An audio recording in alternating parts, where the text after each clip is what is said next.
Welcome to Day 2 of CHI Innovate Webinar 2020, themed Breakouts in Outbreaks, Leading and Innovating in Crisis. I'm David D, Executive Director for the Center for Healthcare Innovation, and joining me as my co-host today is Koh Hui Bin, Director for Organizational Development and a member of our scientific community.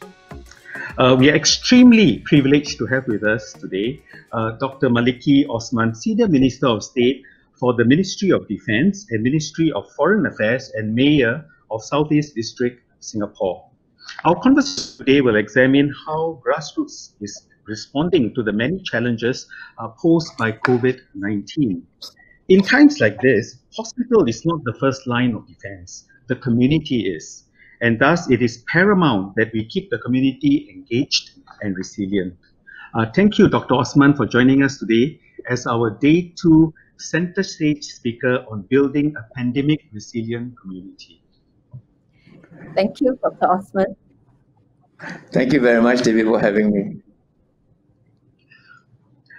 Today, I was told, today on this webinar, we have more than 1,300 registered participants from across healthcare clusters, industry, community partners, and academia. And I would also like to warmly welcome them to listen in on this very exciting conversation. So let's get started. We have heard many people say, don't waste a crisis. A crisis is a time when mental models shift, offering new perspectives, products, and services. Indeed, in the last few months, we have witnessed this. And in this regard, two questions for Dr. Osman.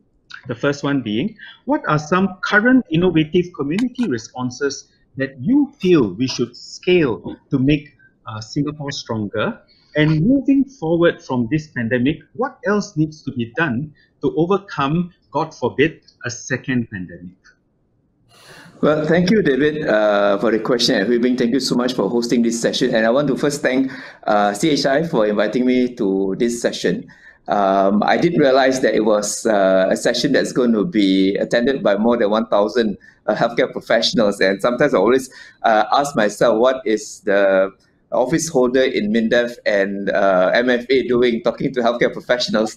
But I think what's important really is our shared experiences. And what I'm going to do today is really just to share some experiences, both my observation about how we have been coping with COVID, as well as how the community has been responding, and also my experience as a mayor and the Southeast District and looking at community responses to COVID. Certainly, one of the things that struck me when COVID started in February was that many of us didn't quite realize what we are up against at all levels. At the individual level, at the community level, at the national level, we were not quite sure as to what we're up against. But soon enough, I think we realized that it is something that we have to pull ourselves together to fight this battle. It is a battle that cannot be fought by individuals alone. It is a battle that has to be fought with everyone coming together and understanding the circumstances that we're faced with. First, so on the question of, don't put a crisis to waste, I think it's quite apt because when we talk about a crisis, it's something that one would not have expected, especially in such a situation. And when you're faced with a crisis that you had not expected, my sense is that it brings the best in all of us. We are able to search deep in our own reserves, not just the reserves of the government in the 4 budgets, but I think individually. We have been able to search within our reserves and ask ourselves, what is it that we are capable of doing and can do? So, for example, at the individual level, it was tough.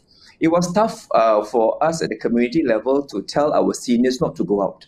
And for the seniors, the idea of connecting with peers is very important. They want to go out, they want to do their line dancing, they want to do their karaoke, they want to do their exercises. And in the community, we've had these activities on a daily basis. And for us to tell them that, no, you should stay home because it is for your own good, it's very, very tough. So at the individual level, we saw how seniors begin to learn to cope with such advisories. And we have to be very innovative. You talk about innovation. One of the innovation that I had to do was I've never done that many videos in my life.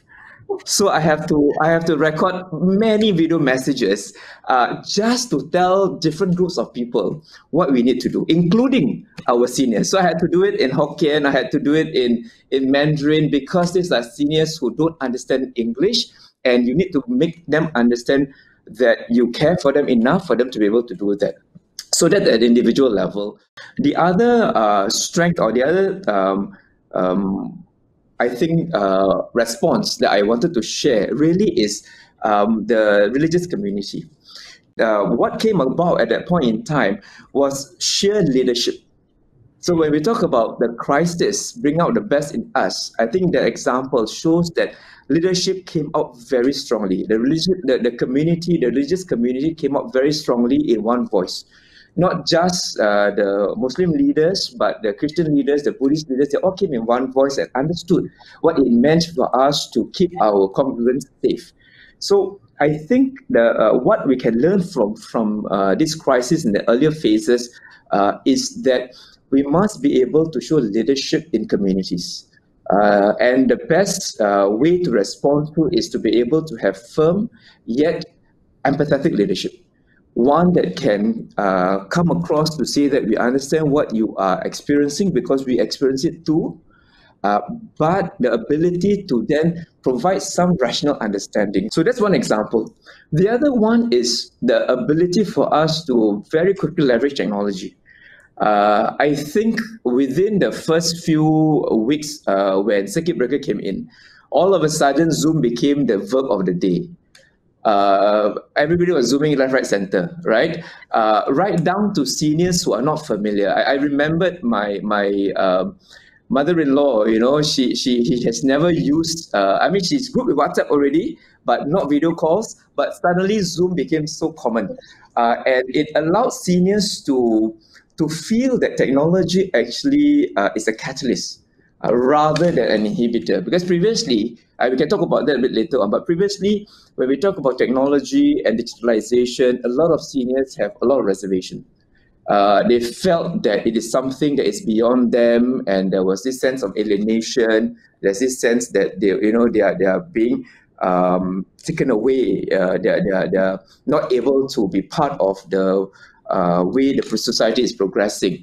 But I think that the COVID has given us an opening to show the seniors that you can actually continue and in fact use technology to enhance your well-being. And in fact, it has been done. We've used technology for their Zumba classes. I even had to go to an online katai show to sing Cantonese song to reach out to the seniors, and they were watching it. So I think what we can do moving forward is this idea that we can open up our minds and be prepared to explore things we've never explored before. And COVID tells us that there's nothing that could stop you actually from trying out new things. I think that's very positive. It provides us opportunities for every segment of society to think that you can actually do well if only you give yourself the chance to explore new horizons. Yeah. Thank you so much for that answer. That's an excellent segue into the second question that I have. Listening to you talk about the individual, the challenges, and moving into the community and looking at the challenges within the community, a few things come to mind. Information, technology, and digitalization. Those three things do play a key role in keeping our people together as a community and in building resilience in the way that we want it to be built, right? Now, but we also know that getting timely information to the people is so difficult in this age of disinformation. What do you think we are doing there? You're absolutely right, because I think there's really an overdose of information out there. All right, and platforms are not short in terms of information. You have your Facebook, you have your Instagram, you have your Telegram, you have your many different formats. I didn't even realize that I can do house visits virtually. I was doing house visits 3 times a week, knocking on doors, but then I realized that I can use Messenger to do house visit. So I literally was doing house visit using Messenger. So I think there are two things there. One is really what kind of information you want to give out and what's critical, right? So targeted information is important. And here, I think what's important is to recognize that you have to build your capabilities during peacetime in order for you to be able to harness it during a crisis. We've been able to do so because during peacetime, we have built up a network of relationships between, and then we have a structure. In the Southeast, we've been creating a structure where every block is regarded as a micro community, and every street is regarded as a micro community. And this is really very basic community development models, where you look at the micro community as one that you can harness. So in each micro community, you identify leaders, for example. So every block has a leader. We call it kapala, like a village head. So every landed street has got a village head, and the role of this kapala is really to get to know everyone, have his or her contacts in your phone book, in your iPhone, basically in your smartphone, right? So each one of our kapalas have got this whole list of individuals, households that you have connections with.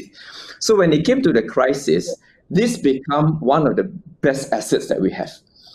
Any information we need to give out, we send out to the Kapala disseminates out. So from the Kapala, the residents know that these are authentic information.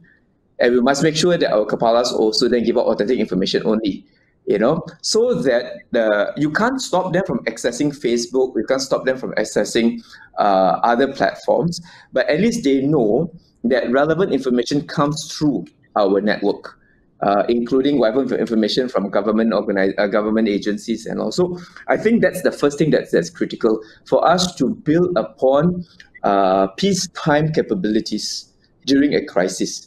As we move forward, I hope that we can look at it as potential peacetime again, and then build up that capabilities all over again, or even harness or strengthen that capability that we have. I think at the same time, we have to start looking at reviewing what is it that our residents are able or not able to decipher in terms of relevant information, misinformation, disinformation, because I think it's really challenging for them not to be able to decide what is it that I need to know.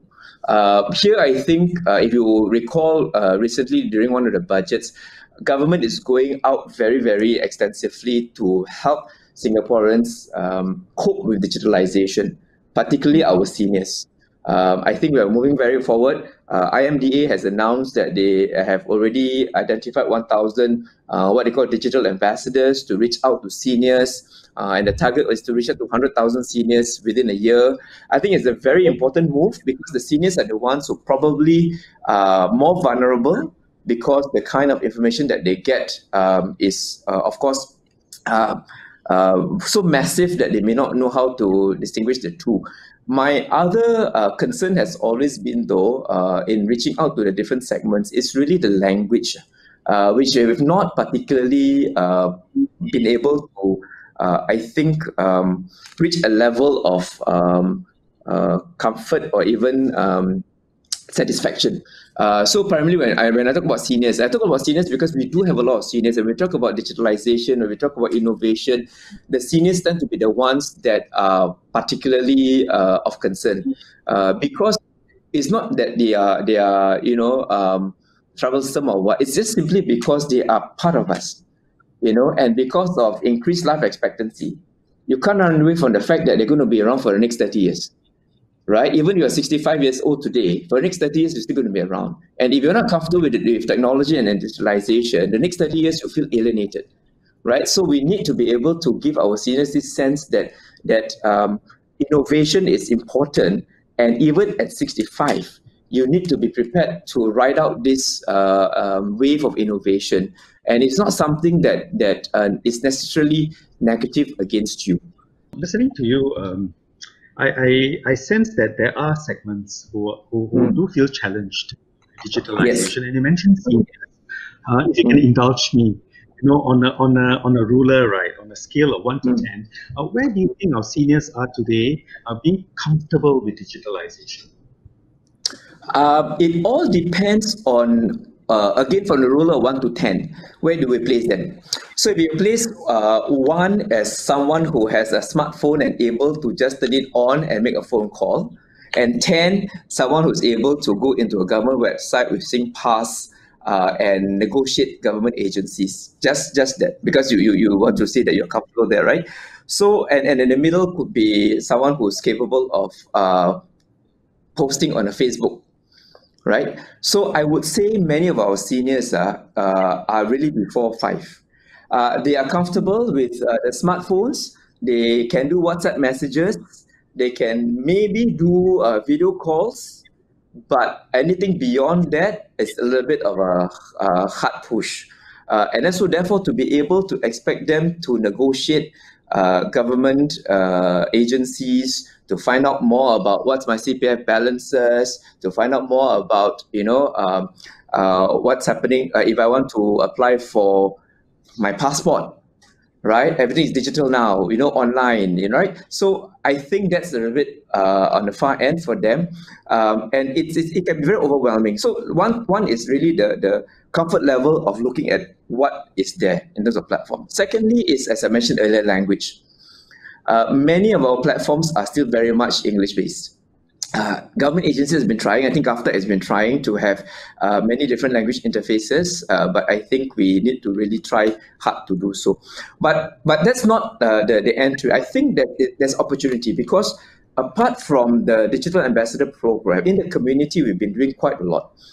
In Southeast District, for example, as mayor, we have been initiating programs like the digital clinics, where we harness the resources in the community. So we brought in corporates like IBM, Citibank. There are a lot of IT professionals in there. So we got them to be trained by IMDA on the basics of what are the basic skill sets we want seniors to be trained in. And then they run clinics one-on-one clinics to tell the seniors, okay, let's look at your smartphone. What is it you can do? What is it you cannot do? What is it you want to do? What is it you don't want to do? Right? So then they train them individually. And some of these seniors come back every Saturday just to get new skills. So it does provide opportunities for us to bring them forward. It's just that we need to be more systematic, I would imagine, in reaching out. But it allows us to take advantage of this opportunity to bridge the digital gap, not just between seniors and the digital space, but also between the younger generation and the seniors. Thank you, Dr. Osman. I know Hui Bin is dying to get under the skin of building resilience. Over to you, Hui Bin. Yeah, thank you very much, Dr. Osman, for the very encouraging stories of really what's happening in the community. So isn't it right? We always talk about healthcare workers as frontliners, but we know that nothing is more true than the fact that the community's collective response to COVID-19 actually make them the frontliners, because otherwise the hospital can't do what we're supposed to do, right? So from this perspective, do you have any observations or stories for us of strengths that you see emerging from the community, directly from the grassroots? And then there are also fault lines that you see. How do they balance out? Okay. Well, I think when you look at strengths in the community, one of the things that I found very heartening is this desire to want to contribute, this desire to want to come forward and help out. What was surprising was the neighbors themselves came forward and said, I want to volunteer to be part of this mass distribution exercise. Just roster me. So we are able to roster up to 6 hours of mass distribution because people came forward and they were prepared to do so. I don't know whether because they felt a bit bored because they were staying at home at that time, but I want to believe that it's because they feel this strong desire to want to support their fellow neighbors. So a big strength I saw in the community was Singaporeans' deep desire to want to build a support network for each other. And that came out very, very strong. And I think that can be harnessed because through that, we saw new volunteers coming forward. And in peacetime, as it were, I think we can then harness them to be part of our other programs, because we have befriending programs for seniors, we have befriending programs for lower income families, and you can actually direct these additional resources to these communities at this point in time. You asked about fault lines. What are some of the fault lines? I think one of the challenges really is that there are still groups who are not reachable. And because COVID prevented us from doing more outreach, so I would imagine that if ever we can find opportunities subsequently, is to reach out to the unreachable as far as possible. Other fault line that I saw is not so much the fault lines between societies, but I think it is really the mental health, the mental well-being of Singaporeans dealing with a crisis that we've never been prepared for. Why do I say that it's not been prepared for? Because it was a different kind of crisis compared to SARS. And then, the audiences today, they are all healthcare professionals. They would have experienced SARS, right? And they knew that we've always been prepared for SARS. But COVID was a bit different from SARS, or a lot different from SARS, right? Particularly with the social psychological impact. Previously, we didn't have to deal so much with social safe distancing and stuff like that during SARS, but this time it's very, very different. And then the fact that when we had about a month or so of circuit breaker, it does take a toll in households. It does take a toll in households because families, for once in their lives, suddenly live together for 24 hours in confined spaces. Right, and so stress level went up. This and that. We heard so much about mental health considerations and all those things. So I think that's something that we have to pay attention to. I think we need to find ways to help people prepare for eventualities of such crisis happening again. When we talk about mental health, there are different levels of support that we can do. One is our own individual, right? How do we deal with our own mental health and mental well-being? And you can train. You can actually train one to be ready and strengthen your mental well-being, your self-talk, your ability to recognize your own physiological changes when your stress level goes up. All these things can be trained, and I think we should put on the agenda mental health and mental well-being. I think COVID showed very importantly that mental health and mental well-being is something that must be on the national agenda. Thank you very much, Dr. Maliki. Now, you are obviously naming us shifts that are already happening in the community, and you also use the word new normal. So, as we approach new normal, what are some major societal changes that you see emerging? And what is this going to do for the family, workplace, schools, healthcare? What are the necessary shifts, therefore, in the roles for citizen, organization, social group, and whole of government? I think first and foremost is we acknowledge that COVID is going to be around for a long time. We've been informed by medical experts that unless a vaccine is found or developed, COVID is going to be around. And even when a vaccine comes along, it takes a while before everybody can be immunized, right? And you'll never know when the next COVID-related virus might just appear.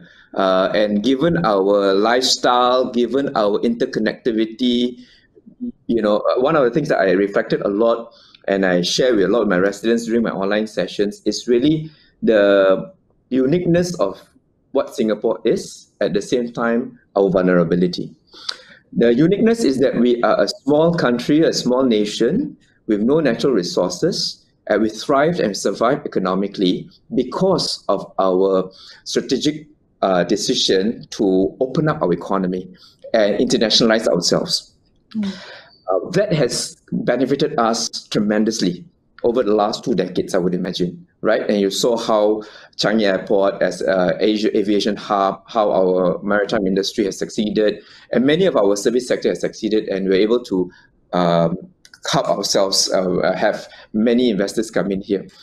But COVID tells us that this in itself creates the biggest vulnerability.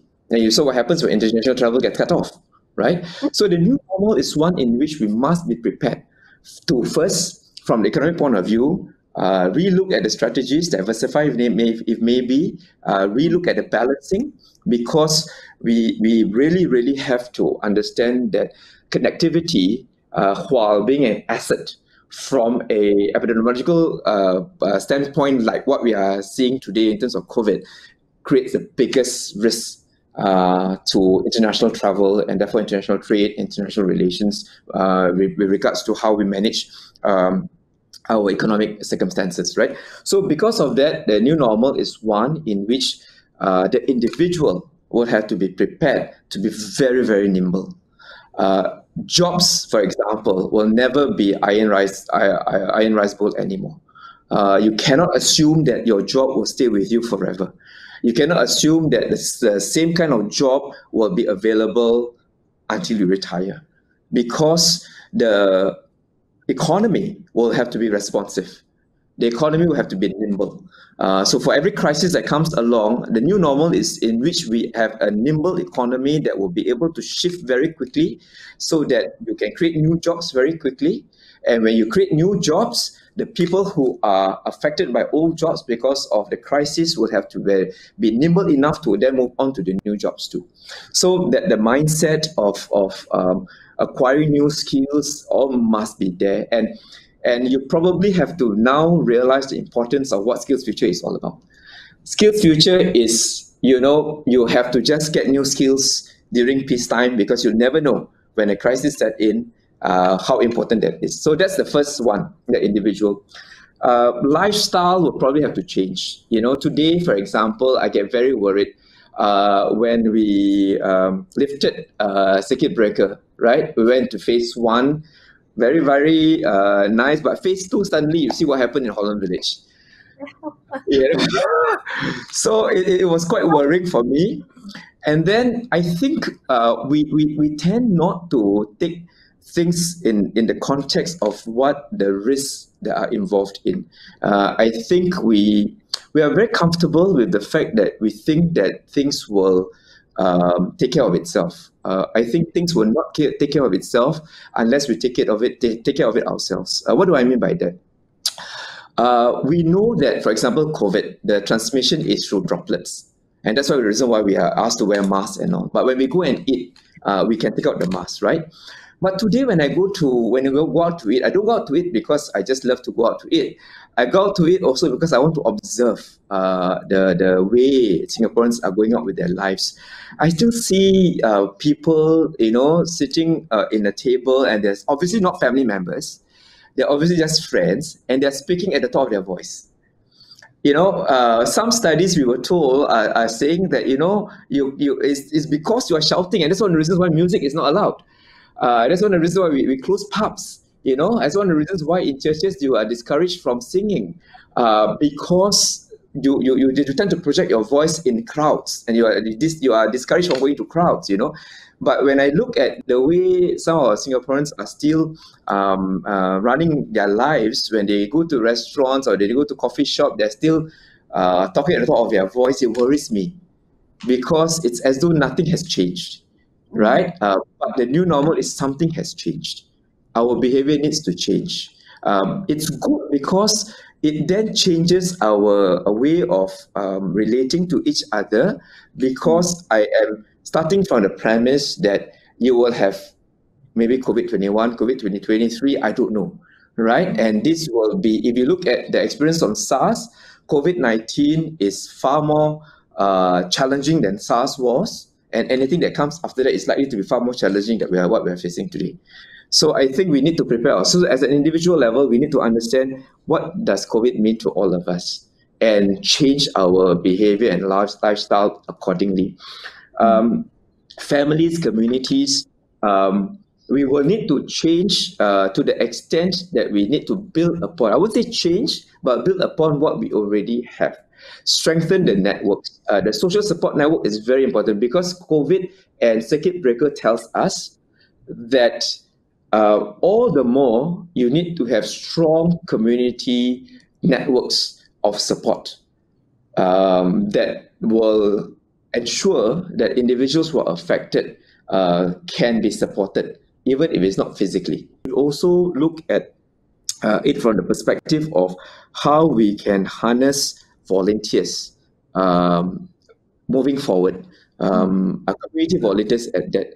And this is where I think going back to the micro community, if we can harness micro communities, if we can harness strengths within micro communities, I am quite confident that when there is a crisis, this micro community can be the unit that will stand still and stand firm, and it will not collapse. What if it doesn't collapse? Then I think you add up. You have very strong micro communities. You have strong communities that can actually withstand any onslaught of any of these virus waves that may come our way. Thank you very much, Dr. Maliki, really for your insights in helping us to see how the different communities stack up together to help us be resilient as a nation. Yeah, back to you, David. We can actually have kopi and talk for another hour or so. Because I don't think this conversation should be. I'm asking for my second cup of tea. I'm also very mindful of time, but Dr. Osman, this is curious. For the healthcare community, right? Any last words from you, wisdom for us, even as we seek to build a resilient community within our family? Sure. I think for the healthcare community, what I want to say is that first, I want to say thank you to all our healthcare professionals, our frontline workers, for all your hard work and the sacrifice you've made in this COVID situation. And of course, beyond that, no words can ever describe our full appreciation for all that you have done. Every Singaporean couldn't say thank you enough to each and every one of you. So thank you so much for all the work that you've put in. Secondly, is that the health of every Singaporean is not the responsibility of the healthcare professionals alone. I want to assure you of that the health of every Singaporean is the combined and collective responsibility of all segments of society. And there's much that we can do together. Thank you very much. Thank you very much, Dr. Osman. Once again, thank you, Dr. Osman, for joining us today as our Day 2 Center Stage speaker. Next up on CHI Innovate, we'll be showing you long-awaited, eagerly anticipated Lions Lair 2020. 3 brave sacrificial lambs, also known as innovators, will pitch their ideas for delivering care in an outbreak to captains of industry, our beloved, fierce, albeit hungry lions. Will they survive, or will they be devoured by the lions? Stay tuned.